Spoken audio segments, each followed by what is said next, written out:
ಶರಣಾರ್ಥಿ.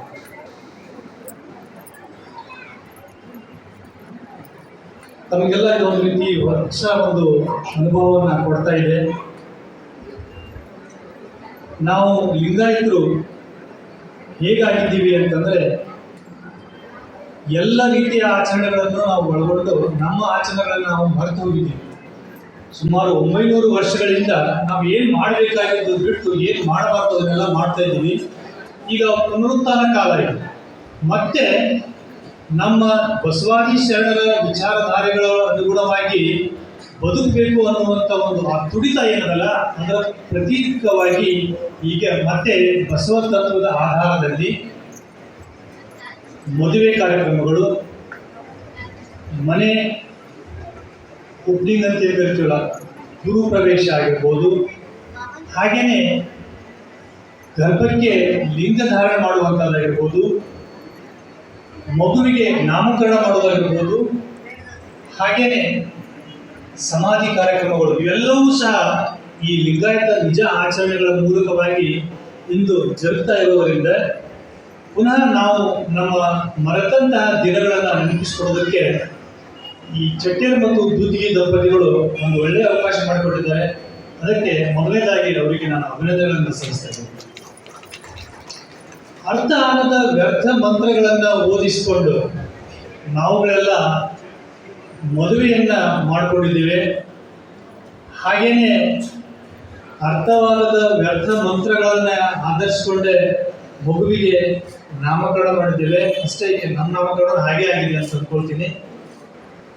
ಆದರೆ ಇಲ್ಲಿ ಅರ್ಥ ಆಗುವ ಭಾಷೆ ಒಳಗಡೆ ಬಸವಾದಿ ಶರಣರು ಅಚ್ಚ ಕನ್ನಡದಲ್ಲಿ ವಚನಗಳನ್ನು ಕೊಟ್ಟು ಆ ಆಧ್ಯಾತ್ಮಿಕ ತಿರುಳನ್ನ ಸರ್ವರು ಅರ್ಥಕೊಳ್ಳಿ ಅನ್ನುವಂತಹ ವಿಚಾರವಾಗಿ ಕೊಟ್ಟಂತಹ ಆ ವಚನಗಳ ಆಧಾರದ ಮೇಲೆ ನಮ್ಮ ಆಚರಣೆಗಳಿಂದ ಎಷ್ಟು ಖುಷಿ ಕೊಡುತ್ತೆ ಅನ್ನೋದಕ್ಕೆ ಇವತ್ತು ತಾವೆಲ್ಲ ಅನುಭವಿಸಿರುವಂತಹ ಈ ಖುಷಿಯ ಕಾರಣ.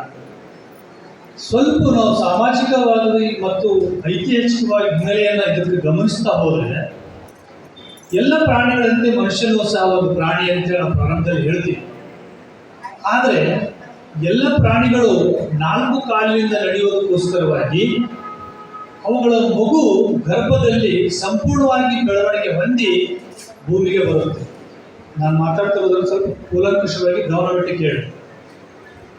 ಎಲ್ಲ ಪ್ರಾಣಿಗಳು 4 ಕಾಲಿನಿಂದ ನಡೆಯೋದಕ್ಕೋಸ್ಕರವಾಗಿ ಅವುಗಳ ಗರ್ಭದಲ್ಲಿ ಅವು ಮಗು ಸಂಪೂರ್ಣವಾಗಿ ಬೆಳವಣಿಗೆ ಹೊಂದಿ ಅವು ಭೂಮಿಗೆ ಜನಿಸ್ತವೆ.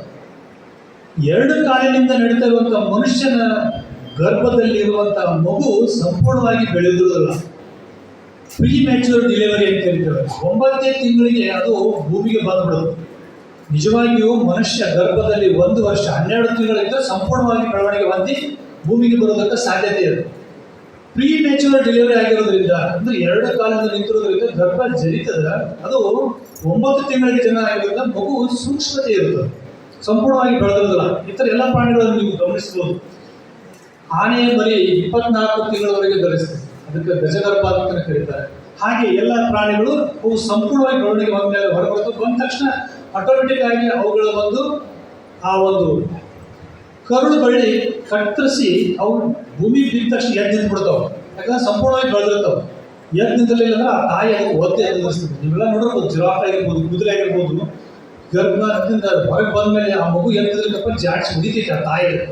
ಅಂದ್ರೆ ಸಾಮರ್ಥ್ಯವನ್ನು ಬೆಳೆಸ್ಕೊಂಡೇ ಬಂದಿರ್ತದೆ. ಅದು ಮನುಷ್ಯ ಹಾಗಲ್ಲ. ಅದು ಇನ್ನೂ 3 ತಿಂಗಳು ಗರ್ಭದಲ್ಲಿ ಇರಬೇಕಾಗಿದ್ದು ಹೊರಗೆ ಬಂದ ಮೇಲೆ ಆ ಮಗುವಿಗೆ ರಕ್ಷಣೆ ಕೊಡಬೇಕಾಗ್ತದೆ. ಆ ರಕ್ಷಣೆಯನ್ನು ಕೊಡುವುದಕ್ಕೋಸ್ಕರವಾಗಿಯೇ ಆ ತಂದೆ ತಾಯಿಗಳು ಮಗುವನ್ನು ಜೋಪಾನ ಮಾಡಬೇಕು. ಆ 3 ತಿಂಗಳು ಬೆಳವಣಿಗೆ ಆದ ನಂತರ ಸಂಪೂರ್ಣ ಮಗು ಆಗ್ತದೆ. ಆ 3 ತಿಂಗಳು ಆದ ನಂತರ ನಾವು ನಾಮಕರಣ ಮಾಡ್ತೀವಿ. ಇದು ನಾಮಕರಣದ ಹಿನ್ನೆಲೆ. ಅಲ್ಲಿ ತನಕ ಅದಕ್ಕೆ ಮಗುವಿಗೆ ಇನ್ನೂ ಬೆಳವಣಿಗೆ ಮಗುವಿನೇ ಅಂತ ಕರಿತೀವಿ ನಾವು, ಯಾಕಂದ್ರೆ ಅದನ್ನ ಪೂರ್ತಿ ಬೆಳವಣಿಗೆ ಆಗಿರೋದಿಲ್ಲ. ಈ ನಾಮಕರಣ ಮಾಡಬೇಕಾದಾಗ ಅದು ಉದ್ದೇಶ ಏನಪ್ಪಾ ಅಂತಂದ್ರೆ, ವ್ಯಕ್ತಿಗೆ ನಾಮವನ್ನು ಯಾಕೆ ಇಡ್ತೀವಿ ನಾವು ಅಂದ್ರೆ ಗುರುತಿಸೋದಕ್ಕೋಸ್ಕರವಾಗಿ. ಆ ಮಗು ಬೆಳೆದು ದೊಡ್ಡದಾದ ಮೇಲೆ ತನ್ನ ತಾವು ನಿಂತ ಮೇಲೆ ಎಲ್ಲವನ್ನೂ ತಾನೇ ಬೆಳೆಸ್ಕೊತೈತಿ. ಆದ್ರೆ ಹೆಸರು ಮಾತ್ರ ಬೆಳೆಸ್ಕೊಡೋಲ್ಲ. ಹೆಸರನ್ನು ನಾವು ಕೊಡ್ಬೇಕಾದ್ರೆ ಆ ಕೊಡಬೇಕಾದ ಹೆಸರು ಹೇಗಿತ್ತು 12ನೇ ಶತಮಾನದಲ್ಲಿ ಬಸವಾದಿ ಶರಣರ ವಿಚಾರಗಳ ಹೆಸರುಗಳನ್ನು ನೋಡಿಕೊಂಡಾಗ ಆ ಹೆಸರುಗಳು ಆ ಮಗುವಿನ ವ್ಯಕ್ತಿತ್ವವನ್ನು ಗುರುತಿಸುವಂಗಿರ್ತಿತ್ತು. ಈಗ ಅವುಗಳ ಕಾಯಕ ಆಧಾರದ ಮೇಲೆ ಅವುಗಳ ಹೆಸರನ್ನು ನಾವು ಬದಲಾಯಿಸಿಕೊಂಡ್ಬಿಟ್ಟಿವಿ. ಹಾಗೇನೆ ಬಸವಾದಿ ಶರಣರ ಹೆಸರು ಅಜರಾಮರವಾಗಿ ತಿಳ್ಕೊಂಡು ಕೆಲವೊಂದು ನಗರಗಳಿಗೂ ಸಹ ನಾವು ಹೆಸರುಗಳಿಂದ ಬಸವಾದಿ ಶರಣರನ್ನ ಕರೆದಿವಿ. ಕಲ್ಯಾಣ ಇದ್ದಿದ್ದು ಬಸವ ಕಲ್ಯಾಣ ಆಯಿತು, ಬಾಗೇವಾಡಿ ಇದ್ದು ಬಸವನ ಬಾಗೇವಾಡಿ ಆಯಿತು. ಹಾಗೆ ಒಬ್ಬ ವ್ಯಕ್ತಿ ಈ ಸಮಾಜದಲ್ಲಿ ಒಂದು ಉನ್ನತ ಸ್ಥಾನಕ್ಕೆ ಏರಿದಪ್ಪ ಅಂದ್ರೆ ಅವನ ಹೆಸರು ಗ್ರಾಮದ ಹೆಸರನ್ನು ಬದಲಾಯಿಸೈತಿ ಅನ್ನುವ ಮಟ್ಟಕ್ಕೆ ಹೆಸರಿಗೆ ಅಂತ ಒಂದು ಶಕ್ತಿ ಇದೆ. ಆ ಶಕ್ತಿ ಇರುವಂತ ಹೆಸರನ್ನು ನಾವು ವ್ಯಕ್ತಿಗೆ ಇಟ್ಟರೆ ಆ ವ್ಯಕ್ತಿಗೆ ಪ್ರತಿನಿತ್ಯ ನಾವು ಕರೆಯುವಂತ ಹೆಸರು ಆ ಮನದಲ್ಲಿ ಉಳಿಸ್ಕೊಂಡು ಆ ವಿಚಾರಕ್ಕೆ ಅನುಗುಣವಾಗಿ ಆ ವ್ಯಕ್ತಿತ್ವ ವಿಕಾಸನ ಆಗ್ತದೆ.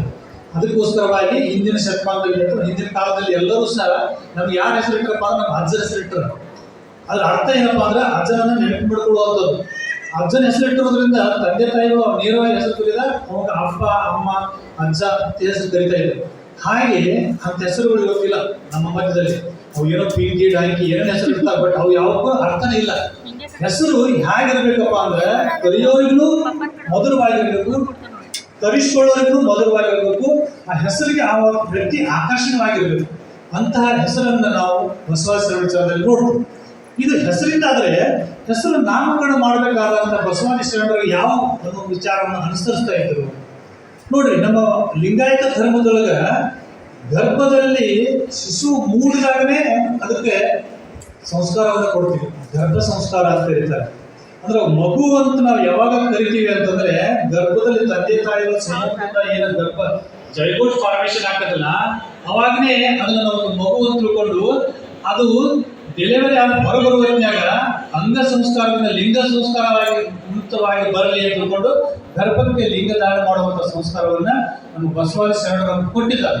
ನಾವು ಅದೆಲ್ಲ ಮರ್ತು ಬಿಟ್ಟಿದ್ದೀವಿ. ಹಾಗಾಗಿ ಆ ಮಗುವಿಗೆ ಗರ್ಭದಲ್ಲೇ ಆ ಸಂಸ್ಕಾರ ಕೊಟ್ಟರೆ ಹೊರಗೆ ಬಂದ್ಮೇಲೆ ಮಗು ಏನಾಗ್ತದಪ್ಪ ಅಂತಂದ್ರೆ ಅದು ಲಿಂಗ ರೂಪನೇ ಆಗ್ತದೆ. ಚನ್ನಬಸವಣ್ಣವರನ್ನ ತಾಯಿಯವರು ಗರ್ಭ ಧರಿಸಿದಾಗ ಬಸವಣ್ಣವರು ಗರ್ಭ ಸಂಸ್ಕಾರವನ್ನು ಕೊಟ್ಟಿದ್ದು. ಅದಕ್ಕೇನೆ ಚನ್ನಬಸವಣ್ಣವರು ಅತ್ಯಂತ ಕಿರಿಯ ವಯಸ್ಸಿನಲ್ಲಿ ಅವಿರಳ ಜ್ಞಾನಿಯಾಗಿ ಹೊರಹೊಮ್ಮೋದಕ್ಕೆ ಸಾಧ್ಯ ಇದೆ. ವಿಜ್ಞಾನ ಸಹ ಅದು ಹೋಗ್ತೈತಿ. ಗರ್ಭದಲ್ಲಿ ಶಿಶುವಿಗೆ ತಾಯಿಯ ಎಲ್ಲ ನೋವು ನಲಿವುಗಳು ಅರ್ಥ ಆಗ್ತಾವೆ. ಗರ್ಭದಲ್ಲಿ ಅದು ತೇಲ್ತಾ ಇರುವಾಗ ಈ ತಾಯಿ ಕೇಳಿಸ್ಕೊಳ್ಳುವಂಥ ಸಂಗೀತ ಮಗುವಿನ ಮೇಲೆ ಪರಿಣಾಮ ಬೀರುತ್ತದೆ. ತಾಯಿ ನೋಡುವಂಥ ಚಿತ್ರಗಳು ಮಗುವಿನ ಮೇಲೆ ಪರಿಣಾಮ ಬೀರ್ತಾವೆ.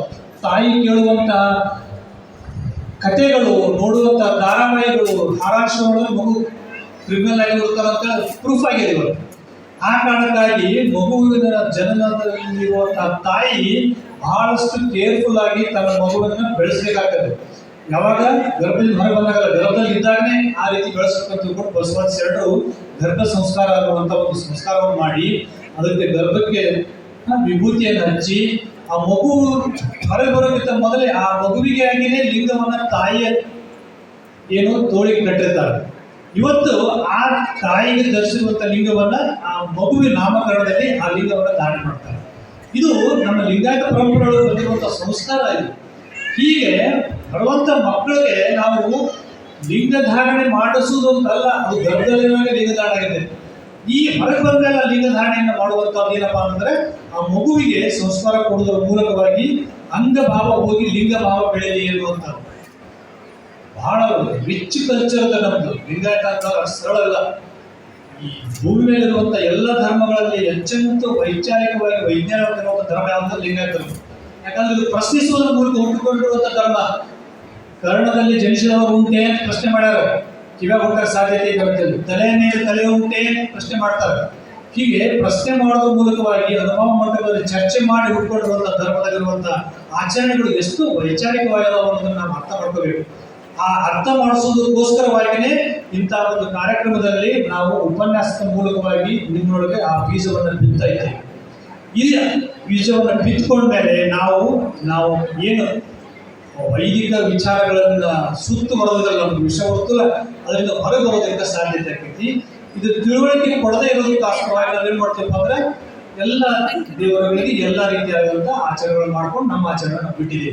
ಅದಕ್ಕೋಸ್ಕರವಾಗಿ ನೋಡ್ರಿ, ಸತಿ ಪತಿ ಅನ್ನುವಂಥದ್ರಲ್ಲಿ ಸತಿ ಎನ್ನಲಾಗದು ಎಲೆಗೆ ಅಂತ ಹೇಳ್ತಾರೆ ಬಸವಣ್ಣವರು. ನೀಲಮ ಸತಿ ಅನ್ನೋರು ಅವ್ರು ಮಾತೆ ಅಂತ ಹೇಳ್ತಾರೆ. ಪತಿ ಎನ್ನಲಾಗದು ಬಸವಣ್ಣನಿಗೆ ನೀಲಮಂತ ವಚನದಲ್ಲಿ ಹೇಳ್ತಾರೆ ಅವರು. ಈಗ ಸತಿಪತಿ ಅನ್ನ ಮತ್ತೆ ಮೇಲು ಕೆಳಗೆ ಅಷ್ಟು ಭಾವ ಇರುವಂತಹ ಒಂದು ಧರ್ಮ ಯಾವ್ದಪ್ಪ ಅಂದ್ರೆ ಲಿಂಗಾಯತ ಧರ್ಮ. ನಾವೆಲ್ಲ ಲಿಂಗಾಯತ ಧರ್ಮದಲ್ಲಿ ಜನಿಸಿವಪ್ಪ ಅಂದ್ರೆ ಬಹಳಷ್ಟು ಪುಣ್ಯ ಮಾಡಿ ಅಂತ ಅನ್ಕೊಳ್ರಿ. ಅದು ಪಾಪ ಪುಣ್ಯ ಇಲ್ಲ ಇಲ್ಲಿ ಅಂದ್ರೆ ಅಷ್ಟು ನಾವು ಲಕ್ಕಿ ಫೆಲೋ ಅಂತ ಅನ್ಕೋಬೇಕು. ಅದರೊಳಗೆ ಹುಟ್ಟಿ ಬಂದ್ಮೇಲೆ ಅದರ ಆಚಾರ ವಿಚಾರಗಳನ್ನು ಹತ್ಕೋಬೇಕು, ತಿಳ್ಕೋಬೇಕು. ಎಷ್ಟು ಜನ ನಿಮ್ ಎದಿ ಮೇಲೆ ಕೈ ಇಟ್ಕೊಟ್ಟು ನಿಮ್ಗೆ ಏನಾದ್ರು ಲಿಂಗ ಟಚ್ ಹಾಕೈತೆ? ಲಿಂಗ ಇದ್ರೆ ಮಾತ್ರ ಲಿಂಗ ಆಯ್ತು. ಯಾರು ಲಿಂಗವನ್ನು ಆಯ್ಕೆ ಮಾಡ್ಕೊಂಡ್ರೆ ಅವ್ರು ಲಿಂಗ ಆಯ್ತು. ಇವತ್ತು ನಾವೆಲ್ಲ ಲಿಂಗವನ್ನು ಬಿಟ್ಟು ಬಿಟ್ಟಿವಿ, ದುಡ್ಡು ಹಾಕ್ಬಿಟ್ಟಿವಿ. ಲಗ್ನದಾಗ ಏನಾದ್ರು ಗುರುಗಳು ಲಿಂಗನಿಗೆ ಪೂಜೆ ಮಾಡ್ಕೊಂಡು ಯಾರ ಕೊಡೋದು ಲಿಂಗ ಹಾಕೊಂಡು ಬಂದು ಪೂಜೆ ಮಾಡ್ತಾರೆ. ಎಂತ ಒಂದು ಇದಕ್ಕೆ ಬಂದಿವಿ. ದಯವಿಟ್ಟು ಎಲ್ಲರೂ ಲಿಂಗಧಾರಿಗಳಾಗಿರಿ, ಅಂದಾಗ ಮಾತ್ರ ಲಿಂಗಾಯತರ ಆಗ್ತದೆ. ಹೇಳೋದಕ್ಕೆ ವಿಷಯಗಳು ಭಾಳ ಇದಾವೆ. ಇಲ್ಲಿವರೆಗೆ ಮಾತಾಡೋದಕ್ಕೆ ಅವಕಾಶ ಮಾಡಿಕೊಟ್ಟಂತ ತಮ್ಮೆಲ್ಲರಿಗೂ ವಂದಿಸಿ